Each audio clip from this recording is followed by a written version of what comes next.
നമസ്കാരം എല്ലാവർക്കും ദിത്ത competitive exam കോർണറിന്റെ പുതിയൊരു വീഡിയോയിലേക്ക് സുസ്വാഗതം. ഇന്നത്തെ ക്ലാസ്സിൽ നമ്മൾ ഡിസ്കസ് ചെയ്യാൻ പോകുന്നത് കോൺസ്റ്റിറ്റ്യൂവന്റ് അസംബ്ലിയുമായിട്ട് റിലേറ്റ് ചെയ്ത് വരുന്ന ഏറ്റവും റെയർ ആയിട്ടുള്ള കുറച്ച് ഫാക്ട്സ് ആണ് കേട്ടോ. അപ്പം നമ്മൾ ഒരുപാട് നോക്കിയിട്ടില്ലാത്ത എന്നാൽ ഇമ്പോർട്ടന്റ് ആയിട്ടുള്ള കുറച്ച് ഫാക്ട്സ് ആണ്. ലക്ഷ്മികാന്ത് ബേസ് ചെയ്താണ് പറയുന്നത്. സോ ചോദിക്കാൻ സാധ്യതയും ഉണ്ട്. ഒന്നാമത്തേത് നോക്കുക, elephant was adopted as symbol of the constituent assembly. അപ്പം സീല് അഥവാ സിംബൽ, കോൺസ്റ്റിറ്റ്യൂവന്റ് അസംബ്ലിയുടെ സിംബൽ എന്തായിരുന്നു? ആനയായിരുന്നു. എന്താണ്? ആനയായിരുന്നു കോൺസ്റ്റിറ്റ്യൂവന്റ് അസംബ്ലിയുടെ സീൽ അഥവാ സിംബൽ.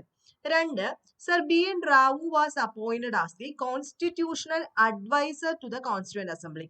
കോൺസ്റ്റിറ്റ്യൂവന്റ് അസംബ്ലിയുടെ അഡ്വൈസർ അഥവാ ലീഗൽ അഡ്വൈസർ ആരായിരുന്നു? Sir B N Rao.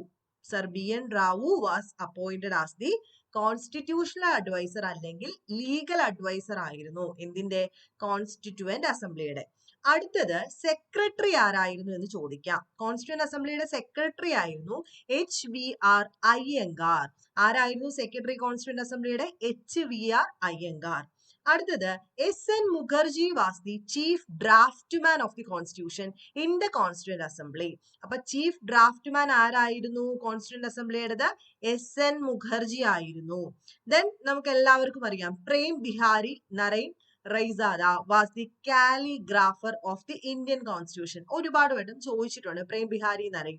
The original constitution was hand written by him in the flowing italic style. അല്ലെ, ഹാൻഡ് റിട്ടൺ ചെയ്തത് ആരാണെന്നുള്ള ഒരു ചോദ്യം വന്നിട്ടുണ്ട് പലപ്പോഴും. പ്രേം ബിഹാരി നരൈൻ ആണ് നമ്മുടെ കോൺസ്റ്റിറ്റ്യൂഷൻ ഇറ്റാലിക് സ്റ്റൈലില് ഹാൻഡ് റിട്ടൺ ചെയ്തിരിക്കുന്നത് ഒറിജിനൽ ആയിട്ട്.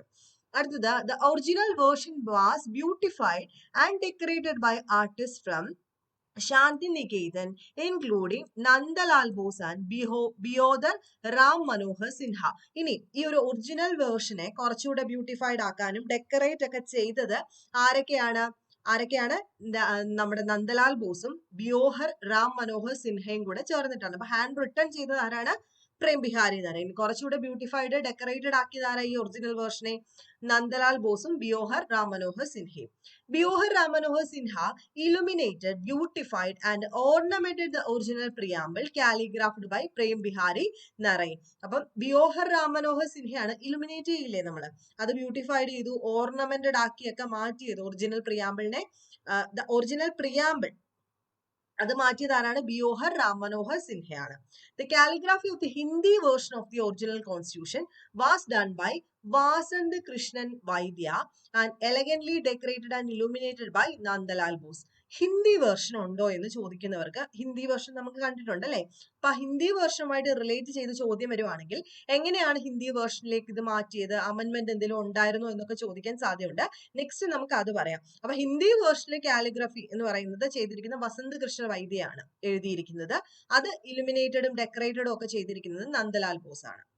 അപ്പൊ ഹിന്ദി ടെക്സ്റ്റ് ബുക്ക്, കോൺസ്റ്റിറ്റ്യൂഷന്റെ ഒരു ഹിന്ദി ടെക്സ്റ്റ് ബുക്ക് ഉണ്ടെന്ന് നമുക്കറിയാം. അതുമായിട്ട് റിലേറ്റ് ചെയ്ത് എന്തെങ്കിലും ചോദിക്കുവാണെങ്കിൽ നിങ്ങൾ മനസ്സിലാക്കി വെക്കുക. Constitution of India did not make any provision with respect to the authoritative text of the constitution in the Hindi language. ശരിക്കും അങ്ങനെ ഒരു കാര്യം പറഞ്ഞിട്ടില്ല. പക്ഷേ a provision in this regard was made by the 58th Constitutional Amendment Act of 1987. 58ാമത് ഭരണഘടനാ ഭേദഗതി 1987 പ്രകാരം ഹിന്ദിയിലേക്ക് എന്ത് മാറ്റാം? കോൺസ്റ്റിറ്റ്യൂഷൻ മൊത്തത്തിൽ മാറ്റാം എന്നുള്ള ഒരു രീതിയിലേക്ക് വന്നു. This amendment inserted A new article. ഏത് ആർട്ടിക്കിളാണ് ഇൻസേർട്ട് ചെയ്തതെന്ന് പഠിച്ചു വെക്കാം. 1987 58ാം ഭരണഘടനാ ഭേദഗതി പ്രകാരം ഒരു പുതിയ ആർട്ടിക്കിൾ ഇൻസേർട്ടഡ് ആയി. എന്താണ്? 394A എന്ന് പറയുന്ന ഒരു ആർട്ടിക്കിൾ ഇൻസേർട്ടഡ് ആയി. അവിടെ കുറച്ച് കാര്യങ്ങളും കൂടെ പറയുന്നുണ്ട് കേട്ടോ. അതെന്താണെന്ന് ഡീറ്റെയിൽഡ് ആയിട്ട് പഠിച്ചില്ലെങ്കിലും സാരമില്ല.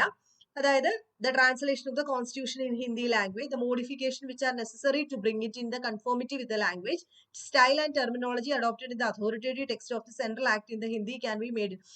ഒരു മാറ്റവും സംഭവിപ്പിക്കരുത്. ഒറിജിനൽ ടെക്സ്റ്റ് ബുക്കിൽ എന്താണോ ഇംഗ്ലീഷിൽ പറയുന്നത് അത് തന്നെ ആയിരിക്കണം എന്നുള്ള രീതിയിലാണ് പ്രൊവിഷൻസ് ഒക്കെ പറഞ്ഞിട്ടുണ്ടായിരുന്നത്. അതൊന്ന് മനസ്സിലാക്കി വെച്ചേക്കുക. ഓക്കെ, അപ്പൊ ഈ ആർട്ടിക്കിളും അതുപോലെ ഈ ഒരു അമെന്റ്മെന്റിന്റെ നമ്പറും കൂടെ നിങ്ങളൊന്ന് നോട്ട് ചെയ്ത് പഠിക്കുക. ഒരു കാര്യം കൂടെ പറഞ്ഞിട്ട് നിർത്താം. നമ്മൾ പറഞ്ഞു 11 സെഷൻ ആണ് കൂടിയിരുന്നത് അല്ലെ. 11 സെഷൻ കൂടിയിട്ടുണ്ടായിരുന്നു കോൺസ്റ്റിറ്റ്യൂന്റ് അസംബ്ലി ഈ ഒരു ഡ്രാഫ്റ്റ് വരെ. അത് ഫസ്റ്റ് സെക്ഷന്റെ ഡേറ്റ് എപ്പോഴും ചോദിക്കാറുണ്ട്. December 9 തൊട്ട് 23 വരെ 1946 സെക്കൻഡ് സെഷൻ 47 ജനുവരി 20 മുതൽ 25 വരെയും തേർഡ് സെക്ഷൻ ഏപ്രിൽ 28 മുതൽ മെയ് 2 വരെ 1947. ഫോർത്ത് സെക്ഷൻ 1947 ജൂലൈ 14 മുതൽ 31 വരെയും ഫിഫ്ത് സെക്ഷൻ 1947 ഓഗസ്റ്റ് 14 മുതൽ 30 വരെയും സിക്സ്ത് സെക്ഷൻ 1948 ജനുവരി 27 സെവൻത് സെഷൻ 1949 48 തുടങ്ങി നവംബർ 4 49 ജനുവരി 8 വരെയായിരുന്നു seventh session. Eighth session 1949 May 16 മുതൽ ജൂൺ 16 വരെയും നയൻത് സെഷൻ 1949 ജൂലൈ 30 മുതൽ സെപ്റ്റംബർ 18 വരെയും ടെൻത് സെഷൻ ഒക്ടോബർ 6 മുതൽ 17 വരെ 1949 11th സെഷൻ വരുന്നത് അതായത് ലാസ്റ്റ് സെഷൻ നവംബർ 14 മുതൽ 26 വരെയായിരുന്നു കേട്ടോ 1949. അപ്പം ഈ ഒരു 2 ഡേറ്റ് PS ചോദിക്കാറുണ്ട്. ഫസ്റ്റ് സെഷന്റെ ഡേറ്റും ലാസ്റ്റ് സെഷന്റെ ഡേറ്റും ചോദിക്കാറുണ്ട്.